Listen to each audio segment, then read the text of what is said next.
What's up, Transformers fans? Mondo here, and I'm back with another Moonbase 84 transmission. I recently did a little video talking about 5 characters that I'd like to see make an appearance in Transformers Cyberworld, and in the video I mentioned that we really didn't know much about Cyberworld in general. However, as luck would have it, there's new information. Now we have a glimpse of some of the character designs for the upcoming Transformers Cyberworld cartoon and toy line courtesy of TFW 2005. We also learned where we'll be watching Transformers Cyberworld when it comes out.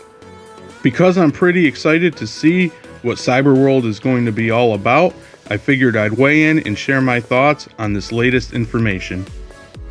But before I weigh in, as always, if you could hit that like button, subscribe, and all that jazz, I'd really appreciate it.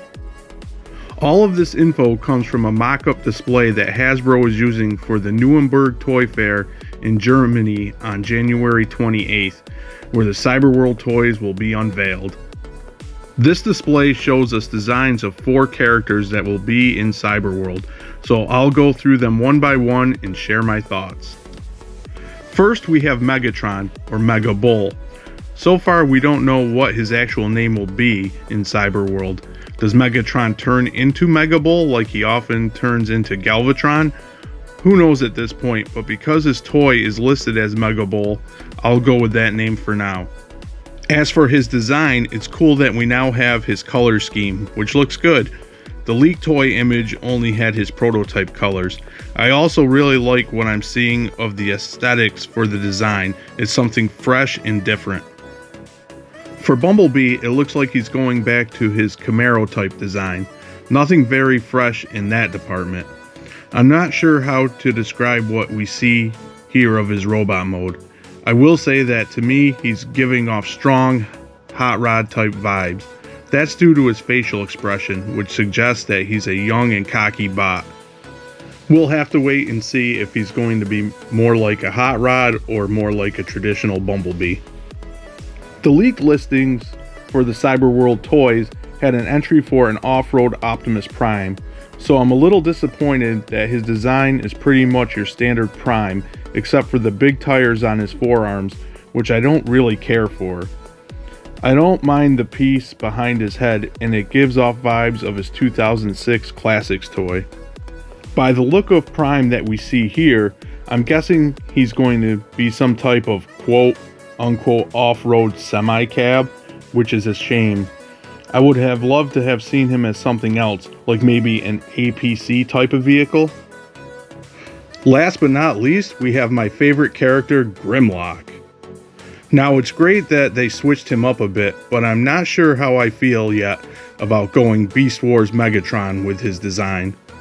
Here you can see one of his arms is Grimlock's T-Rex head, and part of me feels like that when it comes to T-Rexes that turn into robots, that design choice should be Megatron's all alone. And yes, I know the character T-Rex exists. Still, I think it's a good thing that Hasbro is changing up Grimlock's design. It's nice to see something different. I'm also hoping that we get to see more Dinobots in the cartoon. For those who may not know, we're celebrating 40 years of Grimlock and the Dinobots every Sunday here on Moonbase 84 throughout 2025.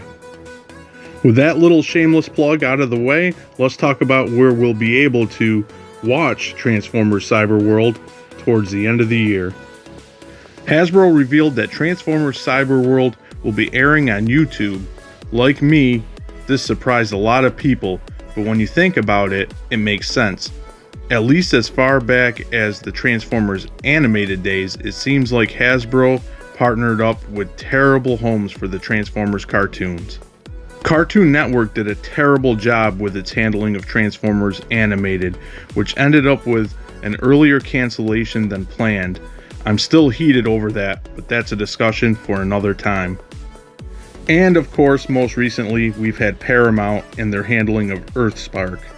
Now, I watched that show on Paramount Plus, which isn't exactly a streaming leader, and from what I've heard, the time slots for Earthspark on Nickelodeon were atrocious.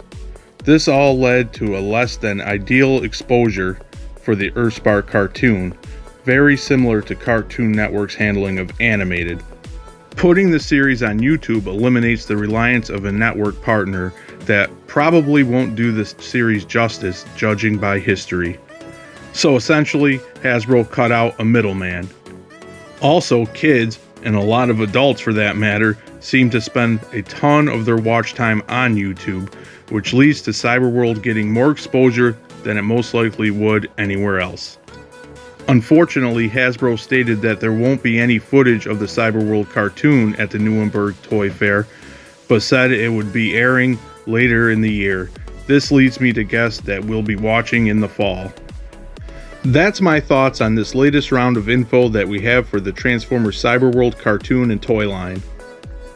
What do you guys think? Do you agree or disagree with my takes? Are you excited about Cyberworld in general?